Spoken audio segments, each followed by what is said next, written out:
Patreon. Scott Morgeson asked, and a lot of you guys have asked questions similar to this question, or near enough to it to be kissing cousins of this question. Not sweating the small things. How do I not get caught up in the minutia? That's a perspective game as far as I'm concerned. My mind goes a lot of directions here. So the first thing I would say is that people who obsess over details have an unhealthy obsession over details, the minutia. Oftentimes you're trying to exert control over some kind of situation that makes them scared or nervous or uncomfortable. It's almost a psychosis. Maybe it is a psychosis. I don't know. You know, I know some of the big words, but not all the big words. I don't know. But I just see, as far as my amateur people watching skills, which there's another big word for that. What do they call that? Anthropology. People who obsess over the little tiny details are caught up in something else, and they're trying to exert control over it. You see this a lot with OCD, where somebody was broken and they had to deal with some chaos, and in an effort to rail against the chaos, they tried to exert order by ordering every little thing. It has to be done a certain way perfectly every time, and yada yada yada yada yada. And that's dangerous, man. It's dangerous because it's counterproductive in a lot of situations, and it robs you of joy. Why are you focused on, like, I have to have, all the asparagus on my plate has to all be pointing the same direction in order for me to eat it. No, it doesn't. That's just a little game that you came up with in your head that for whatever reason brings you joy, or brings you the facsimile of joy. Like you feel like you've exerted some control over the situation by conforming reality to your will in the moment, whatever it might be. And that's just like one example that I see, and I see regularly, is like people who are trying to exert their will on something or someone become very particular. It has to be done this way. We only do things this way. We blah, blah, blah. And it's very minute. It's the minutia. That's one aspect of it. Another aspect of it is people get overwhelmed with the details of something. It's perfect can often be the enemy of good enough. Now, it's understanding what's actionable and what's not actionable. How much intel do I really need? I would prefer to have all of it, but there's a point of diminishing returns. There's a sweet spot. Is it 80%? Is it 90%? It's definitely not 98%, because in order to develop 98% of the scope with actionable intel, we've now delayed our action long enough that we've missed our window of opportunity to go do the thing in the first place, right? So you don't want to go in blind. That's a problem, right? That's not caring at all about the small things. But you don't want to sweat the small things so much that you're busy sweating the small things while the window of opportunity passes you by. And so a lot of that's timing and comfortability and confidence. You have to know when it's time to step out into faith, confidence-wise. And you have to be able to recognize the timing of a situation and say, you know what, the window of opportunity here is closing. We can say with 80% certainty that this is going to work. We're stepping out in faith. That other 20%, we're just not going to go there. It's, we don't have the time to develop that other 20%, or whatever it may be. So that leads to another portion of the conversation. I'm driving over a portion of the Arkansas River right now. Holy cow, is it flooded. Holy cow, is it flooded. Holy cow, man. So, yeah, that's a lot of water, bro. Like, I don't even want to be on this bridge right now. Okay. what in the world were we talking about? And that, my friends, is called a brain fart. Not sweating the details, man. Not sweating the small stuff. Confidence, right, which you gain by doing, and the perspective of doing. That's what we're going to talk about, is perspective. Of a lot of times when you get caught in the minutia, caught in the details of something, you're so in the micro that you can't see the forest for the trees, or all you see is trees. You're not seeing the forest, right? There's a bigger picture that all of that informs. So sometimes it pays to take a step back and try and get some perspective. To that end, talk to people, man. Most people have, some trusted confidants. Pull them aside and say, hey man, am I out of line on this? I just lately feel like I have an unhealthy obsession as to just how many beans precisely do I need to stock for the apocalypse. It's like, the number of beans doesn't matter, dude. Well, there's 48,000 beans in a bucket, and I've got 12 buckets, so 48 times 12. That doesn't matter, right? That's the minutia. What matters is that you have the beans in the buckets, and I'm just using that example, right? So by stepping back from the issue and getting some perspective and talking to people you trust, that'll do it.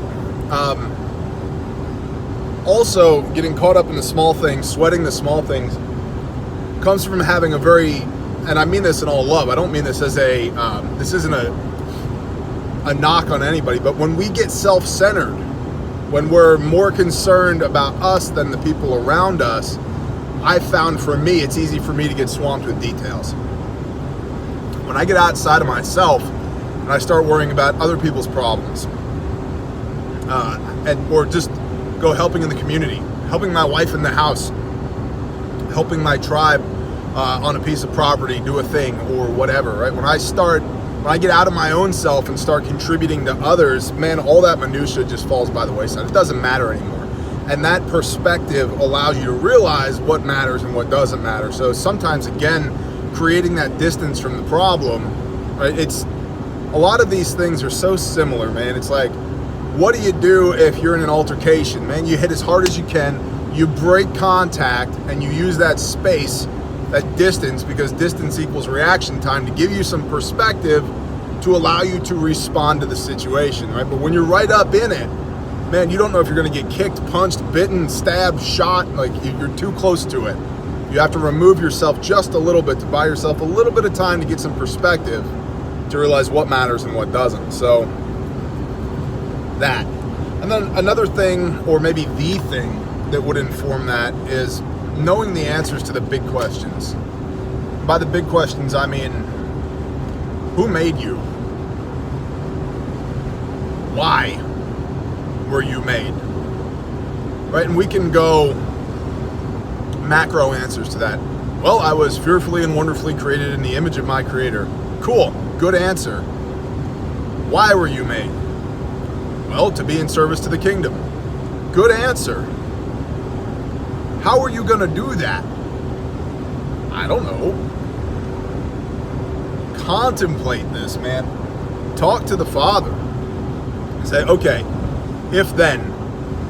if you created me in your image, and if there's a purpose for my life, which there is, then I should seek you out, Father Yah, to discern, which is a gift of the Spirit, to discern your will for my life so that I can be of service to the kingdom, so that I can put a smile on your face. And then how do you live that out? What is your sense of purpose? What fires you up? What switches you on, man? It's hard for me to, I don't know, just pick a thing, right? I don't get caught up in the details. For example, when we go on deployment to go help somebody, to go help a community or a county or 5 counties that have been bashed up by a storm, I'm not overly worried about what's the air pressure on all the vehicles that are in the yard that got the people here. I don't care. Tires aired up or the tire's flat. If it's flat, fix it. Doesn't bother me. Right? I got too many bigger issues to deal with. And in the moment of dealing with them, I'm fulfilled because I'm doing what my Creator created me to do. Maybe not you, and that's okay. If your thing is you just are a monster on a grand piano. Awesome. Play that thing, man, and play it in such a way that it puts a smile on the Father's face. Whatever your gifting, your talent, your delight is, when you are engaged in that for the betterment of the kingdom, nothing else matters. Nothing else matters. And it's a degree of fulfillment that has no parallel that I know of.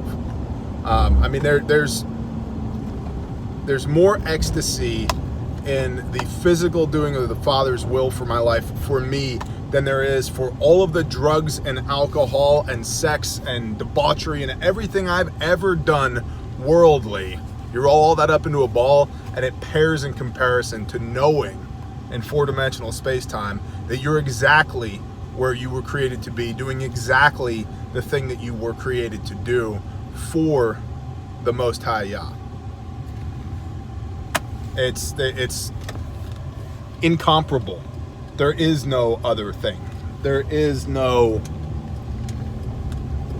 nothing else to consider at that point. And it's a huge perspective gain for me. It's like, none of this other crap matters, man. Like right here in this moment, nothing else matters. And it's such a deep and abiding trust in the Father and it's real, because you're like, okay, I'm here and I get it. I understand why you did this. I understand why I'm here. Thank you. And so I think really the answer here that I've kind of danced around a few times is, how do you not sweat the small things? It's perspective. And how do you get perspective? You get outside of yourself. You get outside of yourself. Be of service to others. Be of service to the kingdom. Be of service to your Creator. And then what happens, brother. But the details only matter to a point. I mean, the first mission we put together to Florida, I don't know how many emails I got. There were something to the effect of, so what are we doing? I don't know. We're going to go to Florida. We're going to set up the fob. And then we'll figure it out. What do you mean? I mean precisely that. And then all the yeah buts. Well, yeah, but I don't know. Well, yeah, but it'll figure itself out. Well, yeah, but I don't know. It'll be okay. How do you know it's going to be okay? I just know. I have enough of the details to get an accurate picture of the situation, and then I'm moving out in faith from there. Faith in my Creator, faith in my cohorts, faith in my own competency, but faith. At some point, you got to poop or get off the potty, bro. Right? And that just comes with perspective. And you gain a lot of perspective by getting outside of yourself and by doing things, by creating a track record of success for yourself. Start small and then build up from there. And I don't know if that's the answer you wanted, but it's the answer that I've got. And I think there's some of y'all that needed to hear that, and I don't know why, other than that's what the Spirit speaks to me at the moment. So gain perspective and don't try and exert your will over things. We are instruments of the Father's will, and it's His will be done, not my will be done. It's not Bear's will be done, and praise the Father that it's not, because this thing turns into a train wreck when it's Bear's will be done. When it's the Father's will be done, all is right in the world. So, Brother Scott, thank you for the question. That's what I've got. I hope you get something useful out of that, and I have faith that you will. I don't know what or how, but the how's none of my business. The Father's in the business of the how. Shalom.